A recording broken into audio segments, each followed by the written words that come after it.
നമസ്കാരം. മൂവാറ്റുപുഴയിലെ വാർത്തകളും വിശദാംശങ്ങളുമായി ന്യൂസ് അറ്റ് 8 ആരംഭിക്കുന്നു. നോക്കാം ഇന്നത്തെ പ്രധാന തലക്കെട്ടുകൾ. മൂവാറ്റുപുഴയാറിൽ ഒഴുക്കിൽപ്പെട്ട് കാണാതായ വയോധികയെ കണ്ടെത്താനായില്ല. ചൊവ്വാഴ്ച ഉച്ചയോടെയാണ് ലതാക്കടവിൽ നിന്ന് ഒഴുക്കിൽപ്പെട്ടത്. കാണാതായത് തൊടുപുഴ സ്വദേശിനിയെ. അച്ചടക്ക നടപടി നേരിട്ട ട്രാഫിക് SI KP സിദ്ദിഖ് വീണ്ടും മൂവാറ്റുപുഴയിൽ ട്രാഫിക് നിയന്ത്രിക്കും. 9 മാസങ്ങൾക്ക് ശേഷമാണ് KP സിദ്ദിഖ് മൂവാറ്റുപുഴയിൽ ട്രാഫിക് SI ആയി തിരികെ എത്തുന്നത്. ട്രാഫിക് SIക്ക് അഭിവാദ്യങ്ങൾ അർപ്പിച്ച മൂവാറ്റുപുഴ പൗരാവലി. മൂവാറ്റുപുഴ ട്രാഫിക് SI ആയി ചുമതലയേറ്റ KP സിദ്ദിഖിനാണ് പൗരാവലി അഭിനന്ദനവുമായി രംഗത്തെത്തിയത്. വണ്ടിപ്പേട്ടയിൽ അപകട ഭീഷണി ഉയർത്തി കൂറ്റൻ മരം. മരത്തിന് 40-ലേറെ വർഷം പഴക്കം. ഏത് നിമിഷവും കടപുഴകി വീഴാവുന്ന അവസ്ഥയിൽ മരം. കുത്തനെ ഇടിഞ്ഞ പൈനാപ്പിൾ വില കുതിച്ചു കയറുന്നു. ഉത്തരേന്ത്യയിൽ നിന്നുള്ള ആവശ്യകത വർദ്ധിച്ചതോടെയാണ് വില വർധന. വില 74 രൂപയെന്ന റെക്കോർഡിൽ.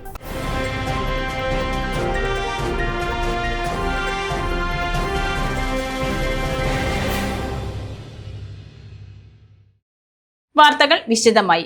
മൂവാറ്റുപുഴയാറിൽ ഒഴുക്കിൽപ്പെട്ട് കാണാതായ വയോധികയെ മണിക്കൂറുകൾ നീണ്ട പരിശ്രമത്തിനൊടുവിലും കണ്ടെത്താനായില്ല. തൊടുപുഴ വെങ്ങല്ലൂർ കോന്നാട്ട് രവിയുടെ ഭാര്യ വത്സലയെയാണ് ചൊവ്വാഴ്ച ഉച്ചയോടെ ലതാക്കടവിൽ നിന്നും ഒഴുക്കിൽപ്പെട്ട് കാണാതായത്. മണിക്കൂറുകൾ നീണ്ട പരിശ്രമത്തിനൊടുവിലും മൂവാറ്റുപുഴയാറിൽ ഒഴുക്കിൽപ്പെട്ട് കാണാതായ വയോധികയെ കണ്ടെത്താനായില്ല. തൊടുപുഴ വെങ്ങല്ലൂർ കോന്നാട്ട് രവിയുടെ ഭാര്യ വത്സലയെയാണ് ചൊവ്വാഴ്ച ഉച്ചയോടെ ലതാക്കടവിൽ നിന്ന് ഒഴുക്കിൽപ്പെട്ട് കാണാതായത്. നാട്ടുകാർ വിവരമറിയിച്ചതിനെ തുടർന്ന് സ്കൂബ ടീമും മൂവാറ്റുപുഴ ഫയർഫോഴ്സും ചേർന്ന് മൂവാറ്റുപുഴയാറിൽ മണിക്കൂറുകളോളം തെരച്ചിൽ നടത്തിയെങ്കിലും കണ്ടെത്താനായിരുന്നില്ല. മോശം കാലാവസ്ഥ പ്രതികൂലമായി ബാധിച്ചതോടെ ചൊവ്വാഴ്ച വൈകിട്ടോടെ തെരച്ചിൽ അവസാനിപ്പിക്കുകയായിരുന്നു. മൂവാറ്റുപുഴയാറിൽ ഒഴുക്ക് കൂടുതലായതിനാൽ സ്കൂബ ടീം ഇന്ന് തെരച്ചിലിനിറങ്ങില്ല. മൂവാറ്റുപുഴയാറിന്റെ വിവിധയിടങ്ങളിൽ ഫയർഫോഴ്സിന്റെ നേതൃത്വത്തിൽ തെരച്ചിൽ നടത്തും. അമ്പലത്തിൽ പോവുകയാണെന്ന് പറഞ്ഞ് വീട്ടിൽ നിന്നിറങ്ങിയ വത്സലയെ പിന്നീട് കാണാതാവുകയായിരുന്നു. മൂവാറ്റുപുഴ നഗരവികസനത്തിന്റെ ഭാഗമായി ടാറിംഗ് പൂർത്തീകരിച്ച റോഡ് തുറന്നു നൽകിയതിലെ അച്ചടക്ക നടപടി നേരിട്ട ട്രാഫിക് SI KP സിദ്ദിഖ് വീണ്ടും മൂവാറ്റുപുഴയിൽ ട്രാഫിക് നിയന്ത്രിക്കും. 9 മാസങ്ങൾക്ക് ശേഷമാണ് KP Siddique Muvattupuzha traffic SI ആയി തിരികെ എത്തുന്നത്. മൂവാറ്റുപുഴ ട്രാഫിക് SI ആയി KP സിദ്ദിഖ് വീണ്ടും ചുമതലയേറ്റു. മൂവാറ്റുപുഴ നഗരവികസനത്തിന്റെ ഭാഗമായി ടാറിംഗ് പൂർത്തീകരിച്ച റോഡ് തുറന്നു നൽകിയതിനെ തുടർന്ന് 2 മാസത്തേക്ക് സസ്പെൻഡ് ചെയ്ത KP സിദ്ദിഖാണ് 9 മാസങ്ങൾക്ക് ശേഷം വീണ്ടും മൂവാറ്റുപുഴ ട്രാഫിക് SI ആയി ചുമതലയേറ്റത്. മാത്യു കുഴൽനാടൻ MLAയുടെ നിർദ്ദേശത്തെ തുടർന്ന് ടാറിംഗ് പൂർത്തിയാക്കിയ റോഡ് നാടമുറിച്ച് തുറന്നു നൽകിയതിനെ തുടർന്നായിരുന്നു KP സിദ്ദിഖിനെതിരെ അച്ചടക്ക നടപടി സ്വീകരിച്ചത്. രഹസ്യാന്വേഷണ വിഭാഗം അന്വേഷണം നടത്തി റിപ്പോർട്ട് നൽകിയതിനെ തുടർന്നാണ് KP സിദ്ദിഖിനെ സസ്പെൻഡ് ചെയ്തത്. എന്നാൽ ട്രാഫിക് SI KP സിദ്ദിഖിനെതിരെ നടപടിയെടുത്തതിനെതിരെ മൂവാറ്റുപുഴ നഗരത്തിൽ വലിയ പ്രതിഷേധമാണ് ഉയർന്നത്. LDFന്റെയും UDFന്റെയും രാഷ്ട്രീയ പോരാട്ടങ്ങൾക്ക് KP സിദ്ദിഖിനെ ഇരയാക്കുകയായിരുന്നുവെന്നും ആരോപണമുയർന്നിരുന്നു. സസ്പെൻഷൻ കാലാവധി അവസാനിച്ച ശേഷം KP സിദ്ദിഖ് 3.5 മാസം വാഴക്കുളം പ്രിൻസിപ്പൽ SI ആയും സസ്പെൻഷൻ കാലാവധി അവസാനിച്ച ശേഷം KP സിദ്ദിഖ് 3.5 മാസം വാഴക്കുളം പ്രിൻസിപ്പൽ SI ആയും 3 മാസം അടിമാലി SI ആയും ചുമതലയേറ്റിരുന്നു. എന്നാൽ ഈ കാലയളവിൽ മൂവാറ്റുപുഴയിൽ ട്രാഫിക് SIയുടെ തസ്തിക ഒഴിഞ്ഞു തന്നെ കിടക്കുകയായിരുന്നു. മൂവാറ്റുപുഴ ട്രാഫിക് SI സ്ഥാനത്തേക്ക് താൽക്കാലിക നിയമനം പോലും നടന്നിരുന്നില്ല. ഇത് മൂവാറ്റുപുഴ നഗരത്തിന്റെ ഗതാഗത സംവിധാനത്തെ വലിയ തോതിൽ ബാധിച്ചിരുന്നു. തുടർന്നാണ് 9 മാസങ്ങൾക്ക് ശേഷം KP സിദ്ദിഖ് തന്നെ മൂവാറ്റുപുഴ ട്രാഫിക് SI ആയി ചുമതലയേറ്റത്. അഹല്യ ഫൗണ്ടേഷൻ ഐ ഹോസ്പിറ്റൽ, കേരളത്തിൽ എല്ലായിടത്തും. ട്രാഫിക് SIക്ക് അഭിവാദ്യങ്ങൾ അർപ്പിച്ച് മൂവാറ്റുപുഴ പൗരാവലി. 9 മാസങ്ങൾക്ക് ശേഷം മൂവാറ്റുപുഴ ട്രാഫിക് SI ചുമതലയേറ്റ KP സിദ്ദിഖിനാണ് പൗരാവലി അഭിനന്ദനവുമായി രംഗത്തെത്തിയത്. മൂവാറ്റുപുഴ ട്രാഫിക് SI KP സിദ്ദിഖിന് അഭിവാദ്യങ്ങൾ അർപ്പിച്ച് മൂവാറ്റുപുഴ പൗരാവലി. മൂവാറ്റുപുഴ ട്രാഫിക് SI ആയി 9 മാസങ്ങൾക്ക് ശേഷം KP സിദ്ദിഖ് ചുമതലയേറ്റതിനെ തുടർന്നാണ് പൗരാവലി ഭാരവാഹികളുടെ നേതൃത്വത്തിൽ അഭിനന്ദനം അറിയിച്ചത്. എൻഫോഴ്സ്മെന്റ് യൂണിറ്റിൽ നേരിട്ട് എത്തിയാണ് പൗരാവലി പ്രതിനിധികളായ മാഹിൻ വെളിയത്തുകുടി, നസീർ അലിയാർ, ഫൈസൽ KM, സാഹിൽ മക്കാർ, ഷബീബ്, സലാം എവറസ്റ്റ്, MK അസീസ് എന്നിവർ അഭിനന്ദനം അറിയിച്ചത്. മൂവാറ്റുപുഴ ട്രാഫിക് സ്റ്റേഷൻ പരിധിയിൽ കഴിഞ്ഞ നാളുകളിൽ സത്യസന്ധമായ സേവനം നടത്തിയിരുന്ന സിദ്ദിഖ് സാറ് കഴിഞ്ഞ നാളെ നമുക്കെല്ലാം അറിയാവുന്നതാണ്. രാഷ്ട്രീയപരമായ സമ്മർദ്ദങ്ങൾക്ക് വിധേയരായിക്കൊണ്ട് ഒരു പണിഷ്മെന്റ് കമ്മിറ്റിയിൽ രാഷ്ട്രീയത്തിൻ്റെ ചട്ടത്തിന് ഇരയായ സംഭവം നമ്മുടെ മുമ്പിൽ സത്യസന്ധനും കഴിവുള്ളതുമായ ആ പോലീസ് ഉദ്യോഗസ്ഥർ, ട്രാഫിക് ഉദ്യോഗസ്ഥൻ യാതൊരു കാരണവുമില്ലാതെ, പ്രത്യേകിച്ച് എടുത്തു പറയേണ്ടുന്ന കാരണമൊന്നുമില്ലാതെ ഇദ്ദേഹത്തെ ഒരു സസ്പെൻഡ് ചെയ്യുകയും സ്ഥലം മാറ്റുകയുണ്ടായത്.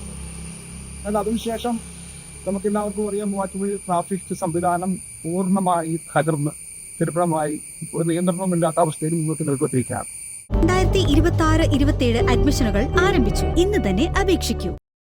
വണ്ടിപ്പേട്ടയിൽ റോഡരികിൽ നിൽക്കുന്ന കൂറ്റൻ മരം ഭീഷണി ഉയർത്തുന്നു. 40-ലേറെ വർഷം പഴക്കമുള്ള മരം ഏതു നിമിഷവും കടപുഴകി വീഴാവുന്ന അവസ്ഥയിലാണ്. മൂവാറ്റുപുഴ വണ്ടിപ്പേട്ടയിൽ റോഡരികിൽ നിൽക്കുന്ന കൂറ്റൻ മരം കാൽനട യാത്രക്കാർക്കും വാഹനയാത്രക്കാർക്കും ഒരുപോലെ അപകട ഭീഷണിയാകുന്നു. 40-ലേറെ വർഷം പഴക്കമുള്ള മരം ഏതു നിമിഷവും കടപുഴകി വീഴാവുന്ന അവസ്ഥയിലാണ്. കഴിഞ്ഞ ദിവസമുണ്ടായ കനത്ത മഴയിലും കാറ്റിലും ഈ മരത്തിന്റെ വലിയൊരു ശിഖരം സമീപത്തെ പെട്ടിക്കടയ്ക്ക് മുകളിലേക്ക് ഒടിഞ്ഞു വീണിരുന്നു. ആളില്ലാതിരുന്നതിനാൽ മാത്രമാണ് വലിയൊരു ദുരന്തം ഒഴിവായത്. വണ്ടിപ്പേട്ടയിലെ ഈ മരം കൂടാതെ നഗരത്തിന്റെ വിവിധ ഭാഗങ്ങളിൽ നിരവധി മരങ്ങളാണ് നിലവിൽ അപകട ഭീഷണി ഉയർത്തി നിൽക്കുന്നത്. കാലവർഷം ശക്തി പ്രാപിക്കുന്നതോടെ മരം വീണ് വലിയ അപകടങ്ങളുണ്ടാകാൻ സാധ്യതയുണ്ടെന്നും മരത്തിന്റെ ശിഖരങ്ങൾ മുറിച്ചു നീക്കണമെന്നും വ്യാപാരി പറഞ്ഞു. 40 വർഷമായിട്ട് ഞാൻ ഈ കട ചെയ്യുന്നതാണ്. എൻ്റെ ജീവനും ഭീഷണിയാണ്. മഴ കാറ്റും വരുമ്പോൾ തൊട്ടപ്പുറം ഒരു മരം ഒടിഞ്ഞാടി. ഇതും ഏത് സമയം മറിഞ്ഞാണ് സാധ്യതയുണ്ട്. മുനിസിപ്പാലിറ്റി വണ്ടിക്കാരും എല്ലാവരും കൊടുക്കുക അപേക്ഷ കൊടുത്തിട്ടുണ്ട്. ഇതുവരെ ഒരു പരിഹാരം ഉണ്ടായിട്ടില്ല. പേടിച്ചിട്ട് വെളിയിൽ ഇറങ്ങി നിൽക്കും. മഴയത്ത് ഭയങ്കര കാറ്റും വരുമ്പോൾ ഏത് സമയം മറിഞ്ഞാടി ആരൊക്കെ ദ്രവിച്ചിരിക്കുമല്ലോ, മരത്തിൻ്റെ ചോടൊക്കെ ദ്രവിച്ചിരിക്കുക. നിത്യേന നൂറുകണക്കിന് വാഹനങ്ങളും കാൽനട യാത്രക്കാരും കടന്നു പോകുന്ന ഭാഗമാണിത്. നഗരത്തിലെ അപകടാവസ്ഥയിലുള്ള മരങ്ങൾ മുറിച്ചു മാറ്റാൻ ബന്ധപ്പെട്ട അധികൃതർ അടിയന്തരമായി ഇടപെടണമെന്നാണ് നാട്ടുകാരുടെയും വ്യാപാരികളുടെയും ആവശ്യം. അച്ചയൻസ് ഗോൾഡ് 20 വർഷത്തെ പാരമ്പര്യം, 26 ഷോറൂമുകൾ. കോൾ 8590046916. കുത്തനെ ഇടിഞ്ഞ പൈനാപ്പിൾ വില കുതിച്ചു കയറുന്നു. ഉത്തരേന്ത്യയിൽ നിന്നുള്ള ആവശ്യകത വർദ്ധിച്ചതോടെയാണ് പൈനാപ്പിൾ വില 74 രൂപയെന്ന റെക്കോർഡ് വിലയിലെത്തിയത്.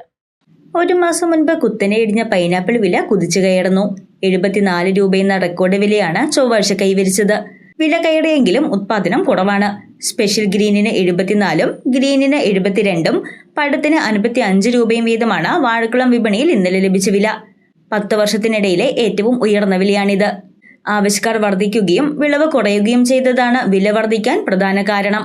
ഉത്തരേന്ത്യയിൽ നിന്നുള്ള ആവശ്യകത വർദ്ധിച്ചെങ്കിലും അതനുസരിച്ച് പൈനാപ്പിൾ ലഭ്യമല്ല. കനത്ത വേനൽ ചൂടിൽ കായ്ക്ക് ഭാരവും വലിപ്പവും കുറഞ്ഞത് ഉത്പാദനത്തിലും കുറവുണ്ടായി. അന്യസംസ്ഥാന തൊഴിലാളികൾ കുറഞ്ഞത് കൃഷിപ്പണികളെയും ബാധിച്ചിരുന്നു. മെയ് മുതലാണ് പൈനാപ്പിൾ വില ഇടിഞ്ഞു തുടങ്ങിയത്. ഇതോടെ വില 20 രൂപ വരെയായി. 35 മുതൽ 40 രൂപയാണ് പരമാവധി ലഭിച്ചത്. ഇതുമൂലം വലിയ നഷ്ടമാണ് കർഷകർക്ക് സംഭവിച്ചത്. തുടർന്ന് പുതുകൃഷി ഒഴിവാക്കാൻ കർഷക കൂട്ടായ്മകൾ തീരുമാനിച്ചിരുന്നു. അക്കാദമിക് മികവിന്റെ 25 വർഷങ്ങൾ പിന്നിടുന്ന വിശ്വജ്യോതിയോടൊപ്പം നിങ്ങളുടെ ഭാവി സുരക്ഷിതമാക്കൂ. ഹരിതകർമ്മസേനയുടെ മാലിന്യ ചാക്കുകൾക്കിടയിൽ നിന്ന് കൂറ്റൻ മൂർക്കം പാമ്പിനെ പിടികൂടി. വാരപ്പെട്ടിയിൽ ബുധനാഴ്ച രാവിലെയാണ് ജീവനക്കാർ പാമ്പിനെ കണ്ടത്. വാരപ്പെട്ടിയിൽ ഹരിതകർമ്മസേനയുടെ മാലിന്യ ചാക്കുകൾക്കിടയിൽ നിന്ന് കൂറ്റൻ മൂർഖൻ പാമ്പിനെ പിടികൂടി. ബുധനാഴ്ച രാവിലെ ഹരിതകർമ്മസേന ജീവനക്കാരാണ് മാലിന്യ ചാക്കുകൾക്കിടയിൽ മൂർഖൻ പാമ്പിനെ കണ്ടത്. കോതമംഗലം ഫോറസ്റ്റ് ഓഫീസിൽ വിവരമറിയിച്ചതിനെ തുടർന്ന് പാമ്പ് പിടുത്ത വിദഗ്ധൻ സേവി തോമസ് സ്ഥലത്തെത്തി ചാക്കുകൾ മാറ്റി പാമ്പിനെ പിടികൂടുകയായിരുന്നു.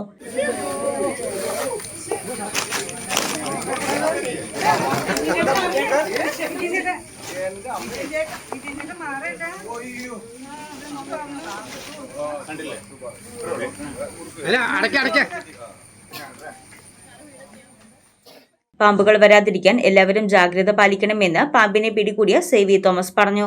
ഇതിപ്പോ വേനൽക്കാലം കഴിഞ്ഞ് മഴക്കാലം തുടങ്ങുമ്പോഴും ഇതിപ്പോ തീറ്റയ്ക്ക് കയറി വന്നിരിക്കുന്നതാണ്. കാരണം ഇത് വേസ്റ്റ് ഡംപിങ് യാർഡാണ്. സ്വാഭാവികമായിട്ടും നമ്മൾ എത്ര സൂക്ഷിച്ചാലും എലികൾ ഉണ്ടാവും. ഇതിന്റെ തീറ്റ അവിടെ ഉണ്ട്. അപ്പൊ ഇതിനകത്ത് തൊഴിലാളികളോ പഞ്ചായത്ത് എത്ര സൂക്ഷിച്ചാലും ഇതിനകത്ത് എലികൾ അതിനുള്ള തീറ്റ ഉണ്ടാവും. അപ്പൊ അതുകൊണ്ട് പാമ്പ് വരാതിരിക്കുക എന്ന് പറയുന്ന ഒരു സജഷൻ അല്ല. എന്തായാലും പാമ്പ് വരും. പാമ്പ് വന്ന് എന്തായാലും ഭാഗ്യം കൊണ്ട് ആർക്കും ഒരു അപകടവും പറ്റിയില്ല. പാമ്പിനെ കാണാൻ പറ്റി. ഏതായാലും സേഫായിട്ട് ബാഗ് ചെയ്തിട്ടുണ്ട്. ഇതിപ്പോ ഇന്ന് തന്നെ കോതമംഗലം ഫോറസ്റ്റ് ഓഫീസിലേക്ക് കൈമാറുന്നതായിരിക്കും. പിടികൂടിയ പാമ്പിനെ കോതമംഗലം ഫോറസ്റ്റിന് കൈമാറും. MCS Hospital, we take care of your health. Muvattupuzha Vellurkunnam Anachal Pulikkal Velayudhan നായരുടെ ഭാര്യ ചന്ദ്രമതിയമ്മ ബി നിര്യാതയായി. സംസ്കാരം നടത്തി. പരേത Varappetty government technical school retired ജീവനക്കാരിയാണ്. കല്ലൂർക്കാട് കുടിലിൽ TG സജി നിര്യാതനായി. സംസ്കാരം നടത്തി. ഭാര്യ മിനി മഞ്ഞള്ളൂർ കളരിക്കൽ കുടുംബാംഗം. മക്കൾ അനന്തു സജി, അമൽ സജി. ന്യൂസ് 8 പൂർണ്ണമാകുന്നു. നമസ്കാരം.